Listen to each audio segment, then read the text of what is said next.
Hello, my name is Michael Fryer. I am the Partnerships and Engagement Lead for the Northern Ireland War Memorial Museum, and I'm delighted to be joined today by Kirk Walsh, who is the author of the novel The Elephant of Belfast, published in 2021, and Dr Brian Barton, who is one of our trustees here at the Northern Ireland War Memorial and a leading historian of Northern Ireland during the Second World War. So Kirk, I would love to welcome you here to the museum, and in terms of the book, before we discuss that, I wonder if you could tell us a bit about your background and how it was that you actually came to be a writer. Well, it's great to be here. And yeah, I was actually in Belfast back in 2013, so it's been 10 years since we returned here. And yeah, it's just wonderful to be back in the museum. But I am originally from Detroit, Michigan, and writing wasn't kind of come to me naturally as a child because I had some learning disabilities. But I was a reader. There's a book that some of you might be familiar with, The Phantom Toll Booth, which is about a young boy and a dog. And I grew up with a parent who suffered from mental illness, and there was parts of that book that kind of helped me understand what was happening in my family. And I eventually, in college, discovered language. It was actually, I went to London for a semester, and we had to see a lot of theater. And a part of that experience was writing responses to what we were seeing. And it was the first time that I kind of felt a confidence with language and expression, but also reaction and reflection to what I was seeing. And when I came back to college, I started to read and write with more passion. And I eventually moved to New York City. I worked in the magazine business for some magazines you all might know, Rolling Stone, The New Yorker, Entertainment Weekly. But what ended up happening is I went to NYU to the creative writing program.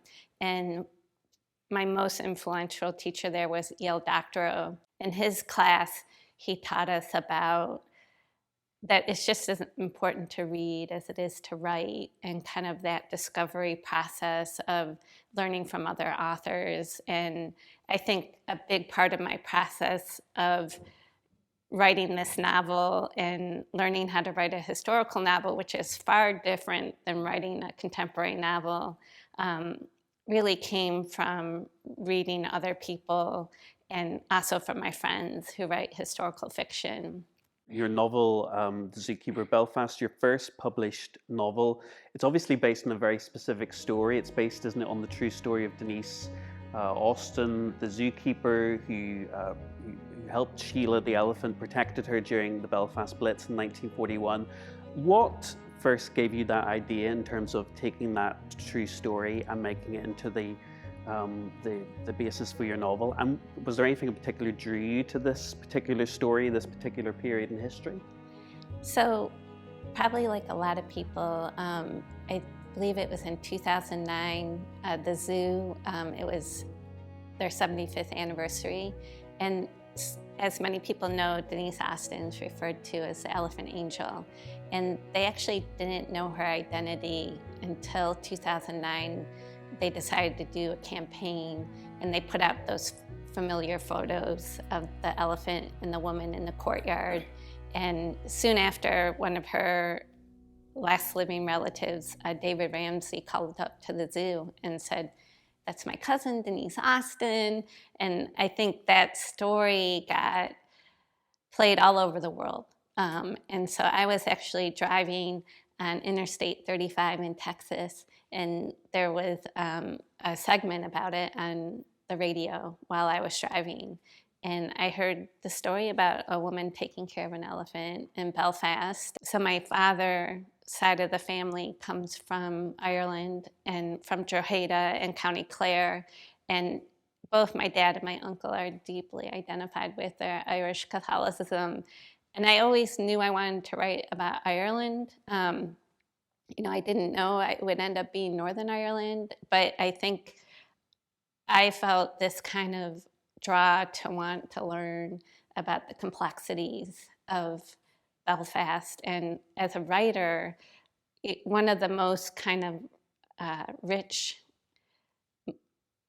material you can ask for are contradictions. And right away, I was beginning to see kind of the different kind of contradictions and tensions in the story. A lot of people ask me, like, was it the elephant? And I would say it was the place. It was Belfast. And it was also this lesser-known chapter of World War II history, because in the States, if you mention Belfast being bombed, they just assume that Northern Ireland didn't participate. Most people know that Ireland was neutral, but don't know about how Belfast was participating and the shipyards being a site for productions of munitions. So it really has been interesting just to hear people's responses outside of Northern Ireland who really don't know that much about this chapter of history. So Kirk, as you say, you're not from Belfast originally, and you're writing an historical novel. So what sort of research did you begin to do for the process of writing the novel? I knew I had to come here. That would be my very first step. But before I came here, I decided to try to write a draft of the novel, just so that I could kind of have it living in my imagination before I came here, just to have a little bit more intimacy with the story I wanted to tell. But once we decided we were coming here the summer of 2013, this was the first place I reached out to. Here in the zoo were my primary resources. And I arrived, and John was here, and Kieran Doran, and he pushed across the table. It was a slip of paper with 4 names typed on it and their contact information. And he's like, here are 4 Blitz survivors who you can talk to.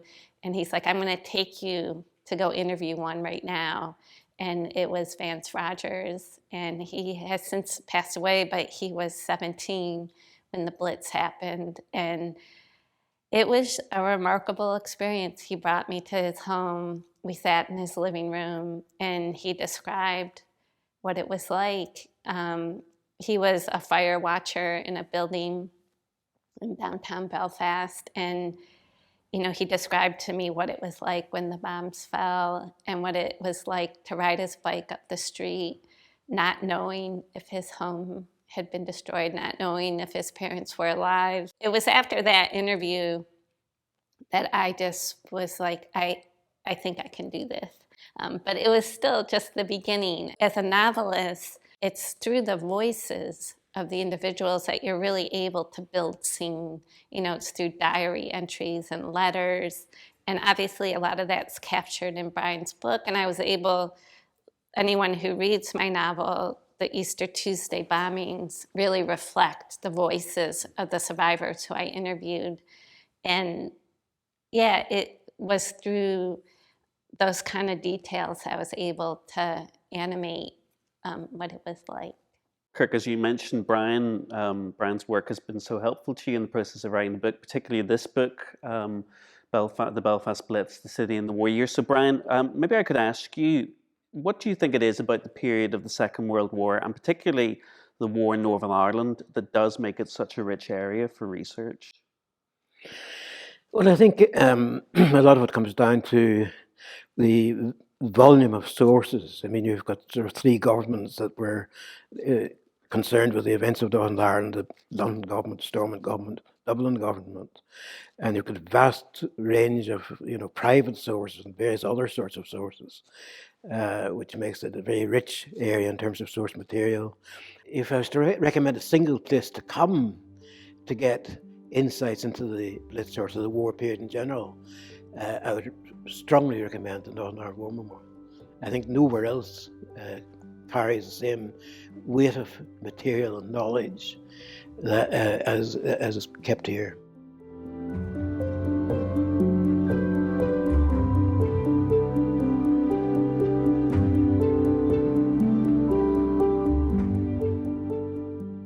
What do you think it is about the Northern Ireland War Memorial that makes it such a valuable research resource? And are there particular aspects of our exhibition, or even in terms of what's in our collection, that you think is helpful in terms of researching the Blitz? Maybe Kirk, I could ask you first. So I would say for me as a writer, what was given to me was really the stories, but also, so much can come through an object. And I think with the internet and kind of the availability to access things anywhere in the world, for me, there was something so energizing and inspiring to come here and actually see it. I wouldn't have been able to write it otherwise, but then, I never stopped researching the whole time. It was writing research. I mean, Brian read the manuscript twice, in 2015 and then in 2019, just helping me, particularly the 2019 read. I mean, it was invaluable, how he helped me get the details where they needed to be.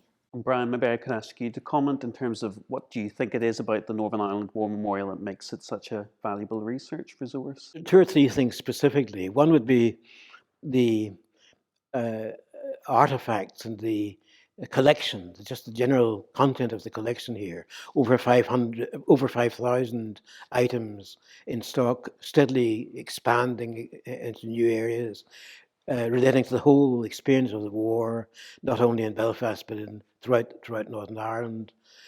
And there's such a range of artifacts and of items that the museum preserves and has built up. Again, as Kirk just said, to actually see these artifacts is bound to give a clear sense of the period to any prospective author. So to come back to the central story of your book, Kirk, as I mentioned, obviously this is based on a true story. And I wonder, Kirk and Brian, why do you think this particular episode of Sheila the Elephant and Denise Austin, why do you think it has so deeply embedded itself into the consciousness of the public regarding the Belfast Blitz? Maybe, Kirk, if you want to comment.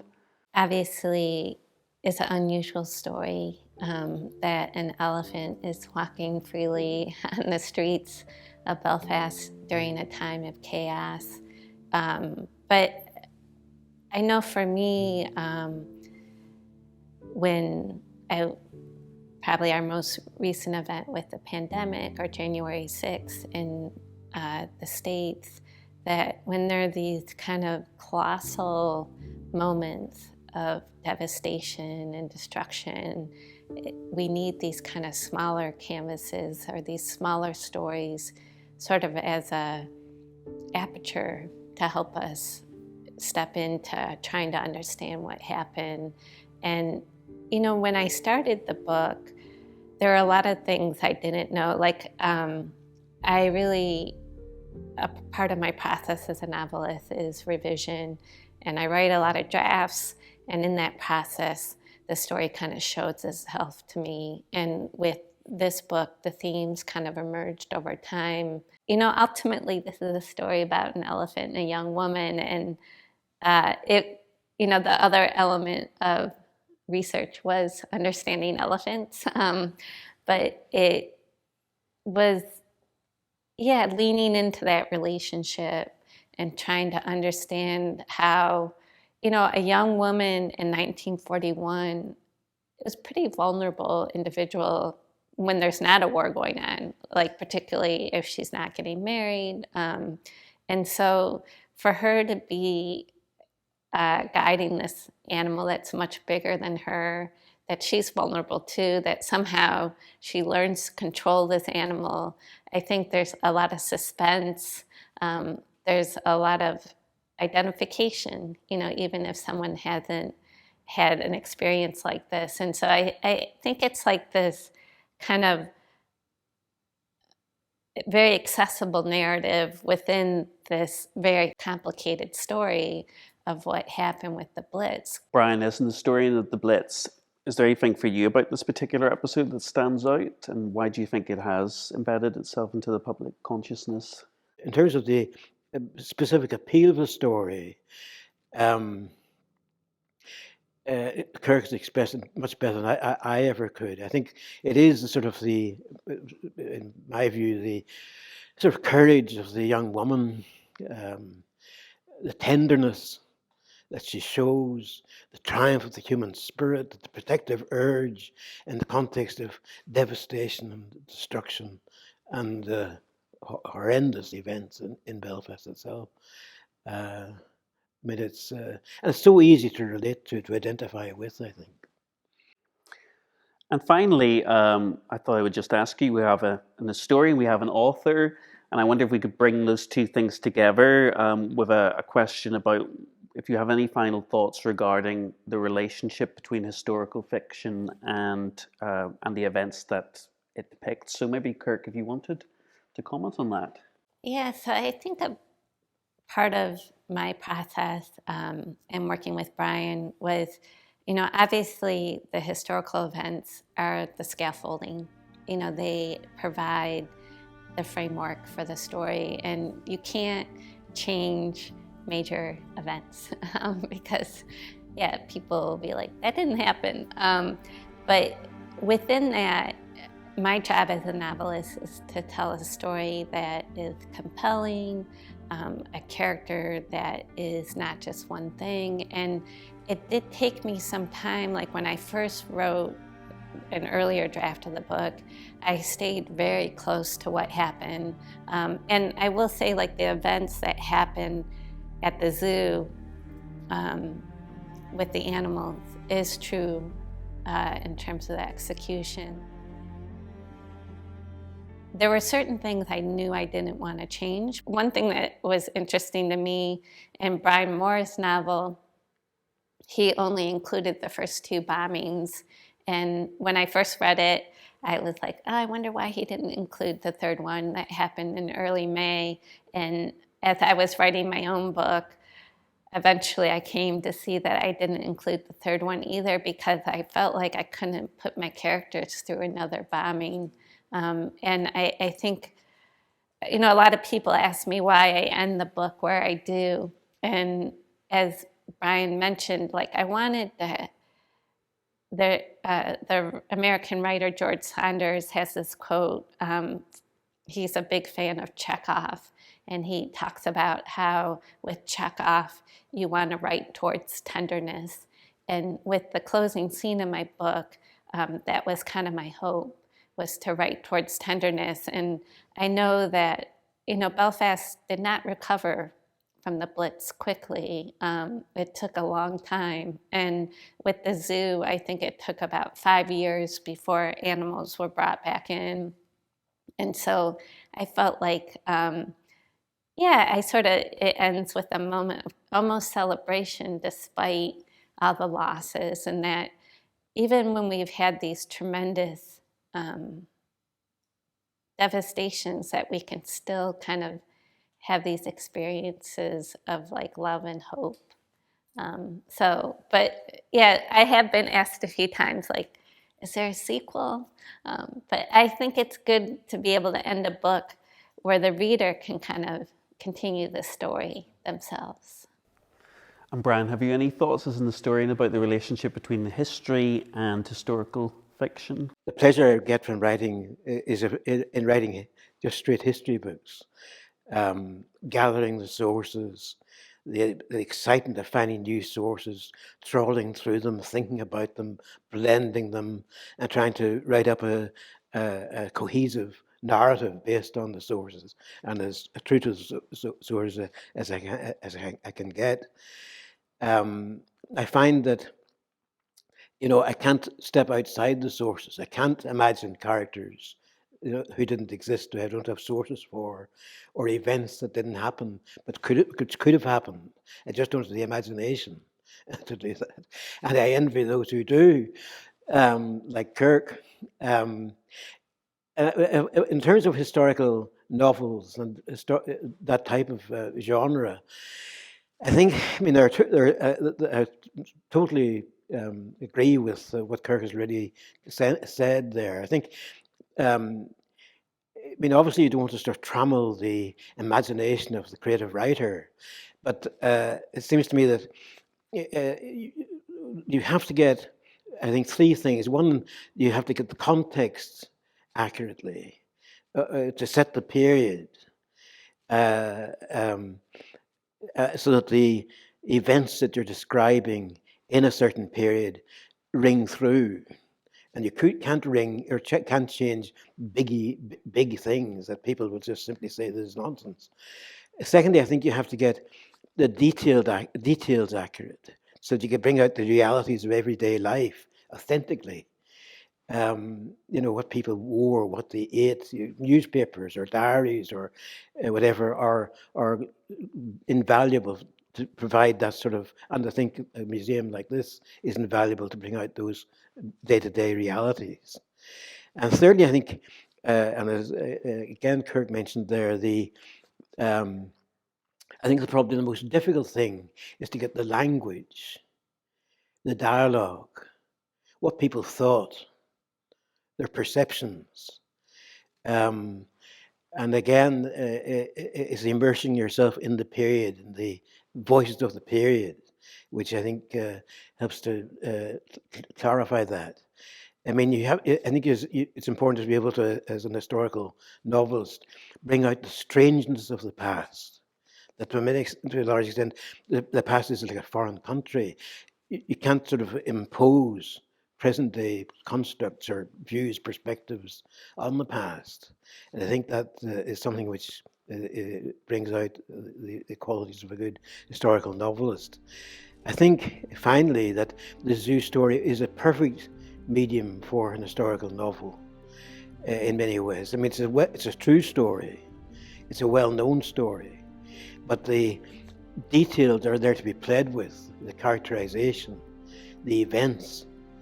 And it takes someone of Kirk's skills to imagine these characters and these events and to bring up a Hetty Quinn to, set us on our way with a, convincing historical novel.